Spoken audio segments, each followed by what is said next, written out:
ఆహార వేటకు సోమవారం సాయంత్రం తూర్పు అటవీ ప్రాంతమైన చింతలవంక నుండి బయలుదేరి దేవలంపేట మీదుగా వంకాలపాటివారిపల్లి పీలేరు రోడ్డులోని దినబెస్తపల్లి పరిసర ప్రాంతాల్లో జాతీయ రహదారిని దాటి మంగళవారం వేకువ జాము అయ్యేసరికి గోవర్రుశెట్టివారిపల్లి పరిసర ప్రాంతంలోని మామిడి తోపల్లో సంచరించాయి. అప్పటి నుండి ఏనుగుల జాడ తెలియక చాలా మంది మా యూట్యూబ్ ఛానల్కి ఫోన్లు చేసి అడుగుతున్నారు.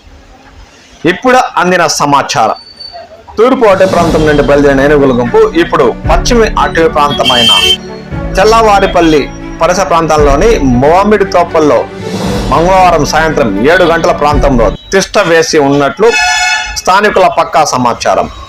ఈరోజు అవి పశ్చిమ అటవీ ప్రాంతమైన చెల్లవారిపల్లి పరిసర ప్రాంతాల్లో ఉండడంతో ఇటువైపే పంట పొలాలపై దాడులు కొనసాగించే అవకాశం ఉందని రైతులు అంచనాకు వచ్చారు. పంట పొలాల వద్ద ఉండే రైతులు తగు జాగ్రత్తలు తీసుకోవాలని, ఏనుగుల గుంపు తమ పొలాల్లో సంచరిస్తే తమకు సమాచారం ఇవ్వాలని ఇప్పటికే అటవీ శాఖ అధికారులు రైతులకు సమాచారం ఇచ్చారు. కాబట్టి రైతులారా, మీ పంట పొలాల వద్ద రాత్రి వేళల్లో ఉండేటప్పుడు జాగ్రత్తలు వహించండి.